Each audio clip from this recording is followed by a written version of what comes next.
Nailing the pace of your novel means the difference between a reader picking up your book and staying engaged from the beginning all the way to the end, or setting it down partway through, which is the last thing any author wants. But pace can be difficult to conceptualize and grasp as you are drafting your novel. And many authors struggle with effective pacing, whether it's a slow start or a saggy middle or a rushed ending. You need to nail that Goldilocks balance where the plot progresses not too quickly, but not too slowly at the same time. So today I'm going to give you 5 practical and actionable tips to help you nail and perfect your novel's pace to keep the reader engaged in the plot all the way through to the end. If you're new to my channel, welcome. I'm a professional book editor, and every week I either give tactical writing advice like in this video, or I talk all about the publishing industry, as that's my professional background. So if you're anywhere along your book writing or publishing journey, I recommend subscribing so you won't miss out on my next videos. One more quick thing before we get into the video today. If you could hop down and hit that thumbs up button right below the video, it really helps out my channel a lot and I really appreciate it. My first tip for improving your novel's pace is to time your inciting incident strategically. One of the biggest mistakes I see authors make in the first chapters of their book is delaying the inciting incident of the story for too long. This can happen especially if you have a lot of world building or exposition delivered in the opening of your story, and essentially you end up burying the lead. The inciting incident is that moment where things meaningfully change for your main character. That event that sets the rest of the plot in motion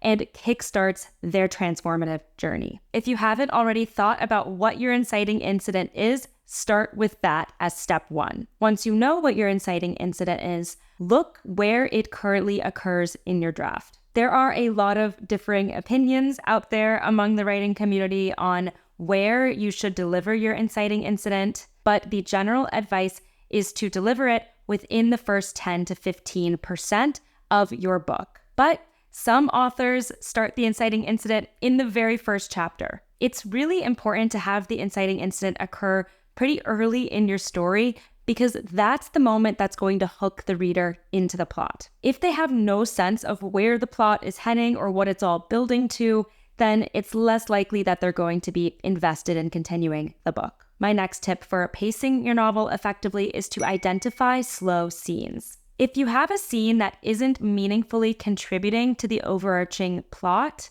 it's going to slow down the pace of the story and could potentially lead readers to disengage. For instance, this happens if you linger a bit longer than necessary in flashbacks or on subplots. I actually have another video that goes into scenes that you should consider cutting from your novel. So if you suspect you might have some scenes that could be cut, definitely check that out for some ideas. That said, once you decide that a scene is necessary in some form, I still recommend trying to trim filler around the scene. Ultimately, every scene should be contained only to the important plot action that occurs in that scene. For instance, if an important plot development occurs when your main character returns from work, but nothing of consequence occurs during their workday, you don't need to spend pages and pages detailing what they did at work, the tasks they accomplished, who they spoke to, what they had for lunch, etc. We really only need to see that scene once they get home from work, and you can paraphrase or summarize in a quick line or two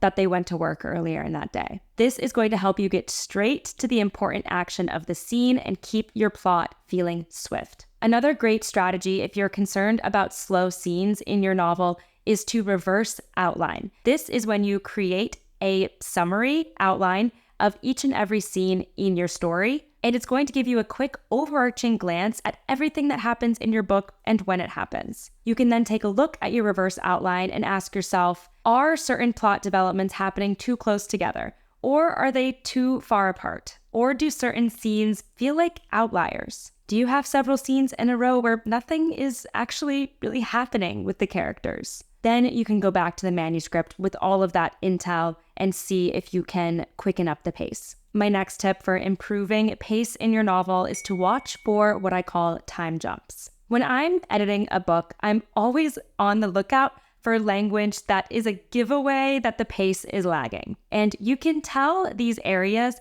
because the narrative will basically skip over a period of time and say that nothing was happening over that time period. For example, we could see a line like, "The next 2 weeks passed by uneventfully." Or in a mystery novel, "For 2 weeks, Jack continued to follow up with suspects but got no responses." Language like this immediately makes a reader disengage with the story because you're telling them that nothing is happening right now in the plot, and you're undermining the sense of momentum that you've built. So how do we fix this? You can either rework the plot such that there isn't a meaningful time jump anymore between significant plot developments, and that reverse outline technique could help with that. So for instance, instead of it taking 2 weeks for the character to get a response from a suspect, you could have it happen the next day or two to keep the plot moving swiftly. If you determine that you do need a time jump between plot events for whatever reason, then you can use that gap to possibly incorporate a scene that develops an important subplot. That way, we're still seeing some kind of action before the main plot continues. Regardless of how you handle the time jump,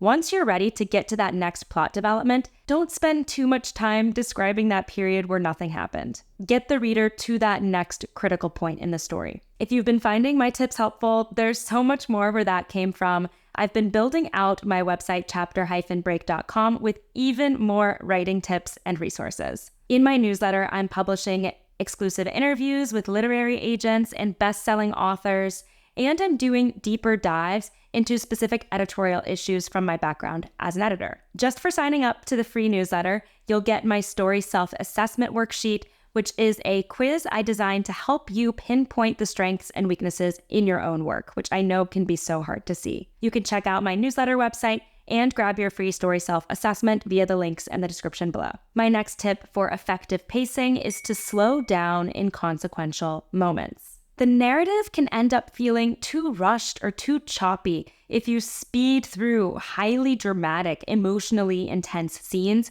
without giving them proper attention on the page. So in these moments that are critical to the character's journey, make sure you're slowing down and really lingering and showing us their emotional responses to what's happening. Make sure to fully unpack all of the consequences of this moment. This is what's going to make it feel momentous to the reader and not just like something that we're skimming right past. You should include enough description so the reader feels fully immersed in the scene and is truly inhabiting the POV character's experience of that consequential moment. This technique also will help you create suspense because in lingering in a scene for longer, you're naturally going to create anticipation in the reader for us to see the outcome of that scene. We're going to be at the edge of our seat waiting to see how everything's going to play out. But you can't build anticipation if you just speed right through everything without slowing down ever. My last tip for improving your novel's pace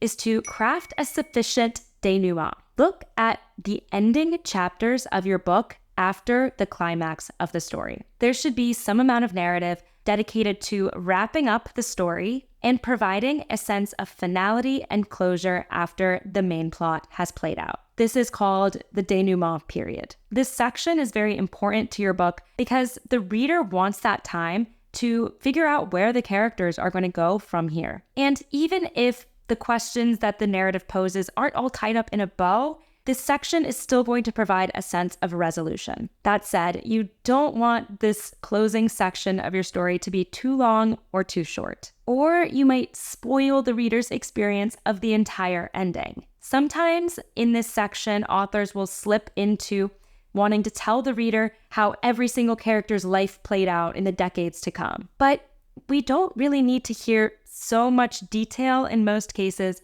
to still get a sense of finality and closure. At the same time, you don't want zero denouement altogether because then your ending is going to feel super abrupt and rushed. And you could confuse the reader as to what they're meant to take away from the story. So make sure you are providing us that sense of closure at the end without dragging on the end for too long. I hope these tips helped you identify some potential weak points in your novel's pace and figure out how to improve them. Let me know in the comments if pacing is something that you struggle with or any specific strategies that you like to use. And if you want to dive deeper into the reverse outline technique that I mentioned, which can definitely help you with pace, I have another video that discusses everything reverse outlining can help you with. Before you head out, if you liked this video, please give me a thumbs up. It really helps out my channel. And consider subscribing to join our amazing community of authors. Don't forget your free story self-assessment worksheet and my newsletter link in the description below for more tips. Thanks so much for watching and happy writing.